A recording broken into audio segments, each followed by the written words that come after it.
সাইমুমের শিল্পীরা এই আন্দোলনকে উজ্জীবিত করার জন্য এবং তরুণদের উদ্দেশ্যে গেয়েছে আয় তারুণ্য আয়, অগ্নিগিরির লাভার মতো উদ্গিরিত হই, দুঃখ সুখের মাঝে চির উজ্জীবিত রই। সোহরাওয়ার্দীর এই মাঠে থেকে আমরা স্মরণ করছি 2024 আন্দোলনে সকল শহীদ ও আহতদের, যাদের অবদানে আমাদের প্রিয় বাংলাদেশকে পেয়েছে নতুন রূপে।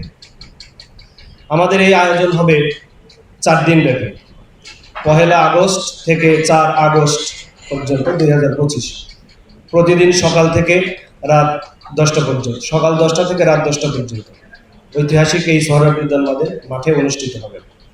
প্রিয় দেশবাসী, আপনারা জানেন সাইমুম শিল্পী গোষ্ঠী 1978 সালে প্রতিষ্ঠার পর থেকে এদেশের মানুষের বিশ্বাস, সংস্কৃতি ও জাতীয় চেতনাকে কেন্দ্র করে সংস্কৃতির নানা শাখায় কাজ করে যাচ্ছে। দেশের শিল্প সংস্কৃতির উন্নয়নে সাইমুম শুরু থেকেই নিরলসভাবে কাজ করে আসছে। বিগত স্বৈরশাসন আমলে সাইমুমকে দেশীয় ও নৈতিক মূল্যবোধের সাংস্কৃতিক আন্দোলনের প্রধান প্রতিবন্ধক হিসেবে মনে করা হতো। সেই সময় সাইমুমের উপর চালানো হয় ভয়াবহ নিপীড়ন।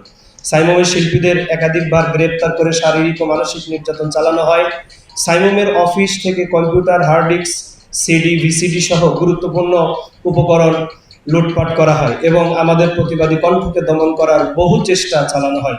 তবুও আমরা থেমে যাইনি, বরং সময়ের ধারায় আরও শক্তিশালী হয়ে গড়ে তুলছে অসংখ্য শিল্পী ও সাংস্কৃতিক ব্যক্তিত্ব, যারা এখনও নিরলসভাবে কাজ করে যাচ্ছেন দেশের শিল্প সংস্কৃতির বিকাশ ও মূল্যবোধ ভিত্তিক সমাজ গঠনে।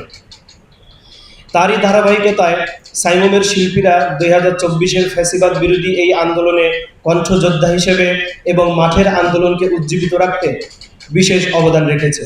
এতে সাইমুমের অনেক শিল্পী আহত হয়েছে এবং সারা দেশে আমাদের অনেক সাংস্কৃতিক কর্মীকে গ্রেপ্তার করা হয়েছে। এমনকি এই আন্দোলন করতে গিয়ে আমাদের একজন শিল্পীকে শহীদ করা হয়েছে, আব্দুল্লাহ আল তাহিস, যিনি রংপুরে শহীদ হয়েছিলেন, আমাদের উচ্চারণ শিল্পী গোষ্ঠীর সহকারী পরিচালক ছিলেন। সাইমুমের শিল্পীরা এই আন্দোলনকে উজ্জীবিত করার জন্য এবং তরুণদের উদ্দেশ্যে গেয়েছে আয় তারুণ্য আয়, অগ্নিগিরির লাভার মতো উদ্গিরিত হই, দুঃখ সুখের মাঝে চির উজ্জীবিত রই, দোলাল ভাঙা ঝড়ের মতো নৃত্য তুলে পায় আয় তারুণ্য আয়। তারপর গেয়েছে জেগেই যখন উঠেছ বন্ধু, খালি হাতে ফিরিও না, এখনই সময় লড়াই করার, জিরিও না। এরকম অসংখ্য গান ও আবৃত্তি, থিয়েটার, এমনকি দেয়াল লিখনের মাধ্যমে সাইমুম ফ্যাসিবাদের বিরুদ্ধে রুখে দাঁড়িয়েছে এবং গানের মাধ্যমে প্রথম ফ্যাসিবাদের পতনের ঘোষণা দিয়েছে সাইমুম। প্রিয় উপস্থিতি, এই আন্দোলনে সকল পেশার মানুষেরা অবদান রেখেছে। তাদের অবদানকে স্মরণীয় করে রাখতে সাইমুমের এই আয়োজন, যার নাম জুলাই জাগরণ। আমাদের আয়োজনে যা যা থাকছে, এক নজরে জুলাইয়ের উপর নির্মিত চলচ্চিত্র এবং প্রামাণ্যচিত্র প্রদর্শনী থাকছে।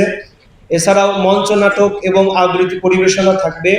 শহীদ পরিবার ও আহতদের গল্প এবং স্মৃতিচারণ থাকবে। দেশের বিভিন্ন অঞ্চলে জুলাই চলাকালে আঁকা গ্রাফিতি প্রদর্শনী করা হবে। শহীদদের স্মরণে তৈরি বিশাল ক্যানভাসে বাংলাদেশের মানচিত্র, যেখানে দেখানো হবে 8টি বিভাগের ঘটনাগুলো, আয়নাঘর নামক বিশেষ প্রদর্শনী। এবং প্রতিদিন বিকেল থেকে মনোজ্ঞ সাংস্কৃতিক অনুষ্ঠান অনুষ্ঠিত হবে। শিশুদের জন্য থাকছে কিডস জোন। আমাদের এই আয়োজনে প্রতিদিন চলবে 3টি অধিবেশন। প্রথম অধিবেশন সকাল 10টা থেকে শুরু করে 2টা 30 পর্যন্ত। এই অধিবেশনে থাকবে জুলাইয়ের উপর নির্মিত বিভিন্ন চলচ্চিত্র, ডকুফিল্ম, বিভিন্ন ক্যাটাগরি ডকুমেন্টারি। তারপর দ্বিতীয় অধিবেশন 2টা 30 থেকে সন্ধ্যা পর্যন্ত হবে। এই অধিবেশন হবে শহীদ পরিবার, আহত ও অতীতের স্মৃতিকথা নিয়ে। আর সর্বশেষ সন্ধ্যা থেকে রাত 10টা পর্যন্ত চলবে সাংস্কৃতিক অনুষ্ঠান, যেখানে থাকবে দেশসেরা শিল্পী ও সাংস্কৃতিক সংগঠনের বিভিন্ন পরিবেশনা, থাকবে মঞ্চনাটক। উক্ত আয়োজনে উপস্থিত থাকবেন বাংলাদেশ সরকারের বিভিন্ন পর্যায়ের উপদেষ্টাবৃন্দ, সাংস্কৃতিক ব্যক্তিবর্গ, জাতীয় পর্যায়ের শিল্পী, অভিনেতা, সাংস্কৃতিক সংগঠন। থাকবেন সাংবাদিক, রাজনীতিবিদ, আলেম সমাজ, সোশ্যাল অ্যাক্টিভিস্ট, ডিরেক্টর সহ নানা শ্রেণীর পেশার অতিথিবৃন্দ। সেই সাথে থাকবেন শহীদ পরিবার এবং আমাদের আহত সহযোদ্ধা বন্ধুরা।